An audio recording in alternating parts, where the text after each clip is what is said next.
Welcome to the Honeymoon Mindset podcast. Even with kids, you can have a honeymoon mindset. We are your hosts, Kimberly Mullen. and James Deppa. Hello, everybody. Welcome to another edition of Honeymoon Mindset with Kids. I am your co-host, James, and this is our other co-host, Kimberly Mullen. All right. How are you doing today, Kimberly? I'm doing great. How are you? I'm doing well. No, Good. no complaints on this end. Good, So, good. so this week we're going to talk about kids' emotions. Talk about scheduling kids, and Kimberly came up with this thought of let's talk about kids' emotions. How relevant. And when I think of that, I think of kids should be seen and not heard. I know I've probably said it to my kids. I know it's been said to me when I was a kid. Has it ever been said to you, Kimberly, when you were younger? Not directly to me, but I definitely heard that phrase a lot growing up. And I got the sense that they did not want me to talk. Yeah. Do you remember how that made you feel? Not good at all. One of my biggest limiting beliefs I've had to deal with is that I feel invisible. Yeah. Yeah, I think back to when I heard it when I was a kid. It's like, okay, kids should be seen and not heard. So what's the point of being a kid or, as a human being, you Exactly. know, you feel like you don't have worth or value. We definitely grew up in a time where people didn't see kids as actual people. Mm-hmm. They weren't allowed to have feelings, have thoughts. Yeah. Exactly like you said, they were just supposed to just be there. Yep. Cute little things on the sides. Almost like, you hear of the trophy wife or whatever, it's another notch for guys on the belt or for Yes, couples. It's the trophy on the wall type syndrome, I guess you might be exactly. able to say. So I'm glad you brought this topic up because I think it's valuable about what we talked about last week and the week before about making yourself important first for kids. So it just seems to flow naturally almost. Yes, definitely. This is an extremely important topic to me. I actually hosted a webinar on it about a year and a half ago with a Okay. handful of parents, and it went on for 2 hours because everybody had so much to say about the topic. Yeah. My question for you is meaning that you have little kids. My first thought is okay, we're talking about emotions. What's the difference between that and like a tantrum in the store? What's the difference in are they the same? All kids' behavior is directly connected to their feelings. Unfortunately, they can't express that. They don't even know why they're having a tantrum. But somewhere inside, they're having feelings they can't express, they can't name, and it's our job to help them name it. If we're not giving kids what they need emotionally, it's going to come out in tantrums because they have no other way of expressing it. So I've done a lot of research on this, like I said, and I have Mm-hmm. a few books that are excellent. And one of them is called The Whole Brain Child. It's Okay. by Daniel J. Siegel and Tina Payne Bryson. It's extremely scientific, so it's not my favorite book to read because I personally am much more of a just get to the point type of person. Just Yeah. tell me what it means. So Yep. there is a second book that's called The Yelling Cure by Robbin McCane. She's a parent coach. Okay. And it explains the exact same thing in my type of terms. So if you love science, go for the whole brain child. If you just want to understand it on a basic level, go for the yelling cure. Yeah. But it explains how the brain works and develops. And we've talked about this before, James. The brain has three levels to it. It's like a basement, a middle floor, and an attic. Right. That basement, that lower floor, it's all about survival. It's all about fight or flight. It's all Mm-hmm. about, I need to eat. I'm hungry. I'm tired. And then that middle floor, we've talked about before, is where the amygdala is centered. And that's your emotional center. And Okay. That's in kids from 0 to 7. I mean, we always have it, but that's where Right. they live from 0 to 7. Besides that, survival, all they have is these big emotions, and they don't have the higher brain yet. It doesn't even start developing until 7 years old. Now, this is statistics. Every kid is going to develop differently and Correct, have of different course. understandings at different age. But overall, it's not going to start developing until 7 years old. And that's where your rational brain is. Kids Mm-hmm. don't have that.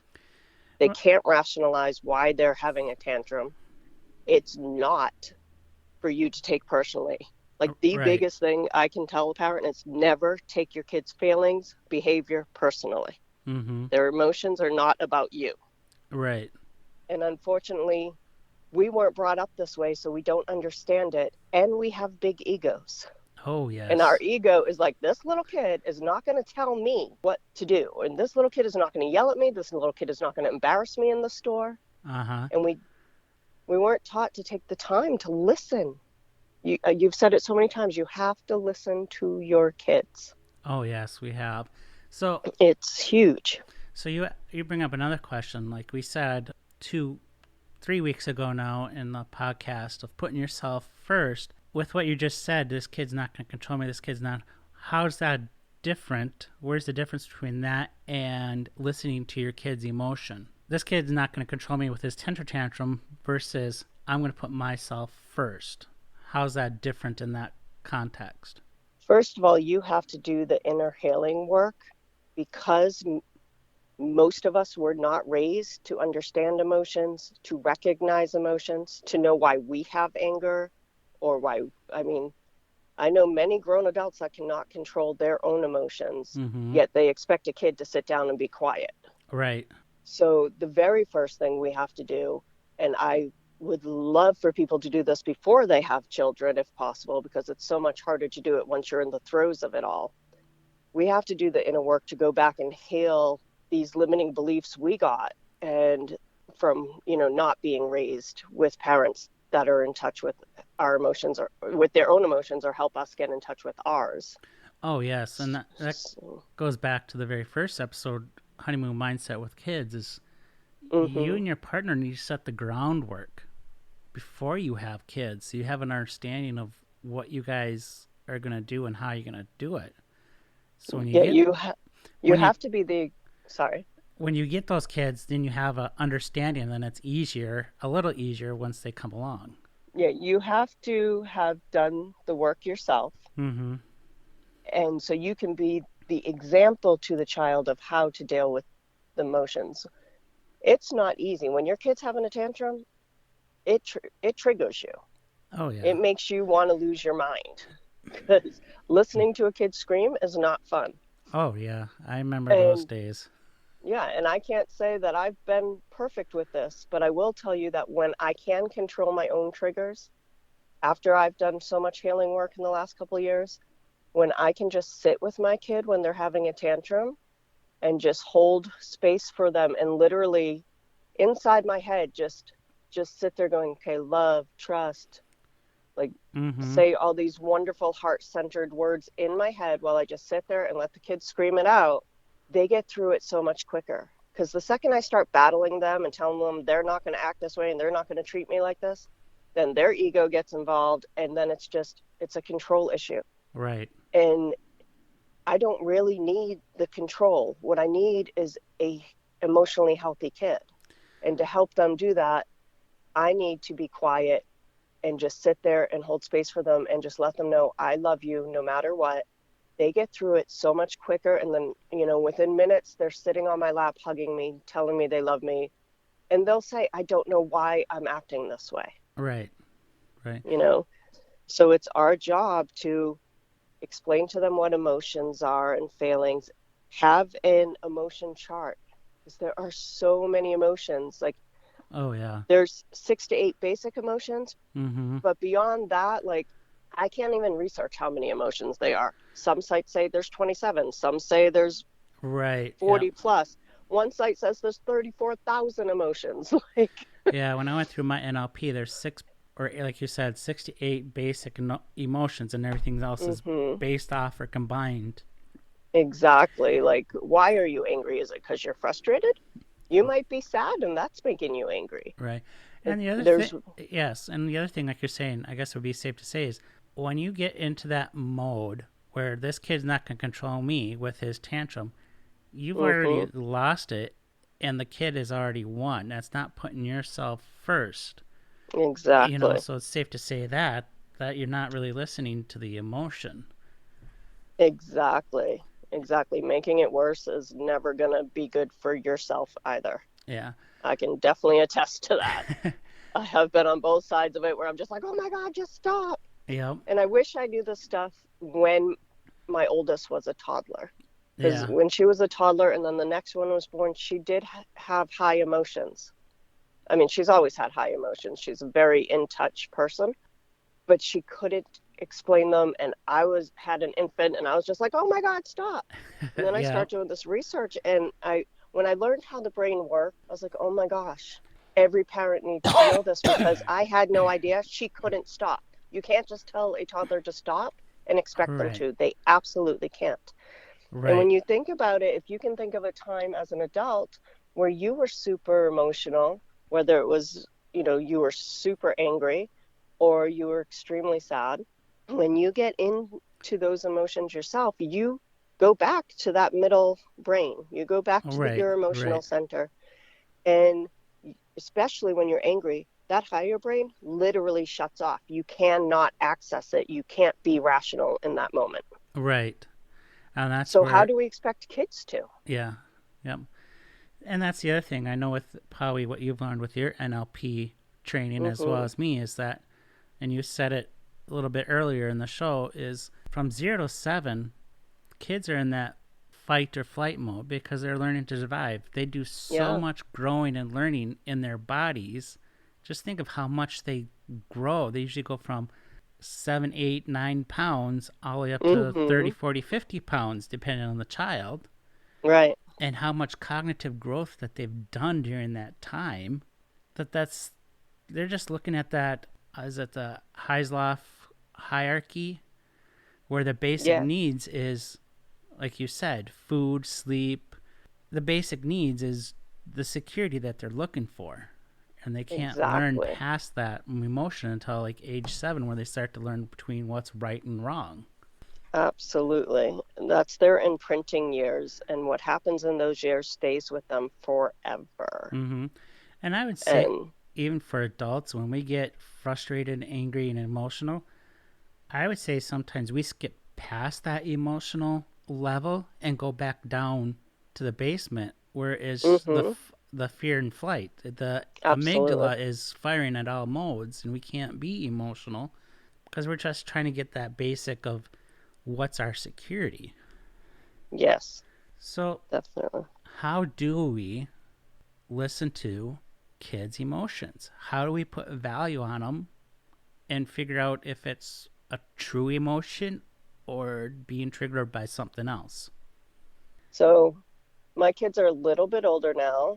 My 11-year-old, I can sit down and talk to. She was actually having what I'll call a tantrum the other day. Mm-hmm. And I knew it wasn't because she didn't like the food we had in the house. Right. I'm like, and of course, at first, my immediate reaction was to kind of be triggered and be like, knock it off, just find something to eat. And then I had to stop and pause and go, okay, this is not about food at all. So I asked her to sit down and I was like, we need to figure out what's going on here. Like, this is not coming from food. There's something deeper. And she could pinpoint that she felt lost. And I was like, okay, I have felt lost before. Let's figure out why. And as I've said before, my kids are very aware of the unconscious mind because of my NLP training, and I've taught it to them. Right. Um, and so I said, just sit for a moment and ask yourself, because, the immediate response is, I don't know. I don't know. And I'm like, Oh, okay, yes, yes. so let's ask. So she sat and she asked herself, why do I feel lost? And she goes, well, what's coming up is it's been a hard year. And I was like, you know what? It absolutely has been a hard year. You want to go into that deeper and find out why it's been a hard year? So she listened to herself again and she said, our dog had passed away, her grandpa Mm-hmm. passed away. Yeah. We've been traveling so much that, as exciting as that is, it's also hard for her to have to make friends and leave friends. Right. And so we sat and we talked about it, and then she thanked me for listening to her. Mm-hmm. And she felt better, and then she went and got herself something to eat. But so at her age, I can just sit and talk with her, and that's very helpful. But to really help like a toddler who can't express their emotions, they haven't been able to identify them, they don't even know about them. My favorite book for this is How to Talk to Kids, How to Talk So Kids Will Listen, and Mm-hmm. Listen So Kids Will Talk. It's by Adele, Fabre, and Elaine Mazlish. And this book is so excellent because it changed my parenting style Yeah. completely. Wow. But also, I love this book because it has a lot of cartoons. So it's easy for me. I don't have to go through a whole chapter to remind myself, because Mm-hmm. we all get back into our patterns and our Oh yeah. routine. And then I'm like, oh, yeah, I'm not using my tools that I got from this book. So I can just go back and skim through the cartoons and be like, okay, yep, do this, do this. Okay. And it gives little examples. I'm like, perfect. Thank you. Great reminders. Mm-hmm.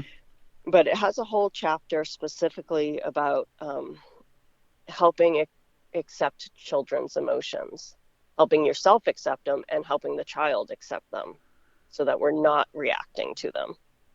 And the number one is listen, to give your full attention, not, they come up and you're scrolling your phone or you're watching the game on the TV and they start talking to you and you're like still doing what you're doing and half listening to them. They Uh-huh. know that. They know, okay, obviously the TV's more important right now than what I'm going through. Right. You have to be able to put your phone down. You have to be able to, pause the TV and turn around and look your child directly in the eye and fully listen to them so that they know they're extremely important. So is there a And difference between how we listen to kids and how we listen to other adults? there shouldn't be. Because as I was listening to you, it's one question I had going through my mind, and it's like the way you want to be treated, stop and listen, ask Mm-hmm. questions the same way with a kid. I would say, like you said, a toddler, depending on what your definition of toddler, between 2 and 5, 2 and 4, Mm-hmm. they will tell you what's wrong. They'll tell you what's going on. Sure. Yeah, you got to be more patient with a toddler because, like you said, they may not know or have the Mm-hmm. vocabulary we have. No, their tantrums and their upsetness is their way of telling you Yeah. something's wrong. Help me. And there really shouldn't be a way. Like, how would you feel if you go out to lunch with your friend and they're scrolling their phone the whole time while you're trying to tell them a story? Right. That's happened to me, and it pisses me off. I'm like, why are we here? Yep. Exactly. And now I would actually say something. At the time, I would be passive aggressive about it. Mm-hmm. But it's the same with kids. And there are times where I'm like, okay, if you see that I'm doing something on my phone, it might be work. It Right. might not just be me scrolling. So get my attention first. Don't come up and just start talking and expect me to be able to give you my full attention. Right. Let me know you need to talk. I will finish what I'm doing and then I will speak to you. Yeah. Because what you have to say is so important to me that I want to fully listen to you, not half listen to you while I work or Right. scroll or whatever.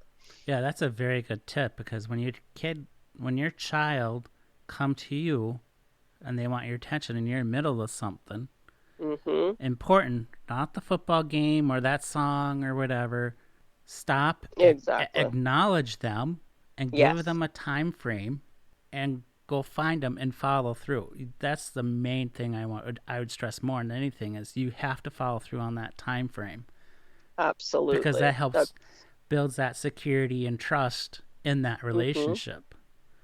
Absolutely. They know, okay, mommy or daddy are busy right now, but I Hmm. am important to them and they will listen to me when they can. So what happens if I know you said 11, what is it, 10, and I don't remember what Sawyer, 7? Sawyer's 5. I have a 5. 5, an 8, and an 11. Okay. I'm trying to remember them all.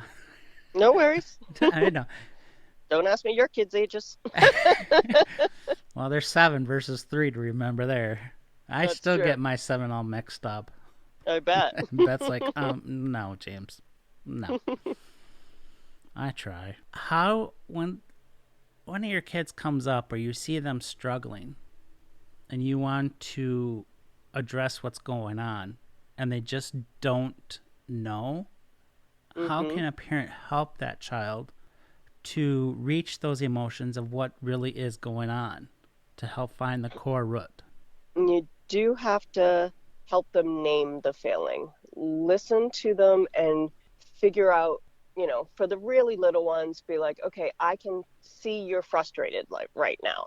Give them a name for how they're behaving and how you can tell they're acting.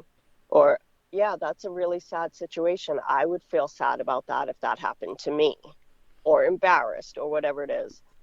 There are plenty of emotional wheel charts you can print up online so that you can, sit there with the child and be like, okay, so you're angry. Let's look under angry. Are you angry because you're frustrated? Are you angry because of this, that, that? But, a really simple way to do it, a friend of mine gave me this tip. Because we have our phones now with all these emojis on them, Uh-huh. you can show them the emojis and have them point Oh, to which one looks like they're failing. there you go. That's a good idea. Yeah, I was like, oh, I never thought to do that because I'm very strict with phone time. Right. But yeah, you could hold it and show it to the child and be like, does one of these look like you right now? How you're feeling? So it's really important to give their feeling a name. And one of the biggest, biggest, biggest things is do not deny their failings. It is so easy to be like, oh, you shouldn't be upset about that. That's no big deal. Right. But they are upset about it. And not only don't deny their feelings, don't deny your own feelings. Kids are extremely intuitive, and we try and shield them, and we shouldn't. When I'm sad, Mm-hmm. my kids know it, and they'll ask me, Mommy, are you sad right now? And I'll say, yes, I am.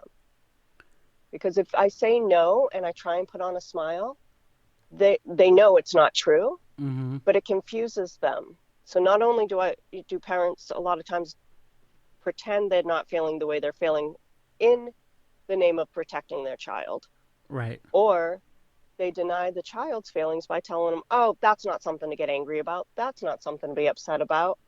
Don't cry. They say all these things. And then what happens is the kids, they don't trust themselves. What a great show. We're going to have to break this into 2 episodes.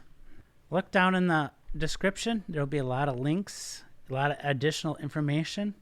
Thank you for listening, and we'll tune in to next time with Honeymoon Mindset.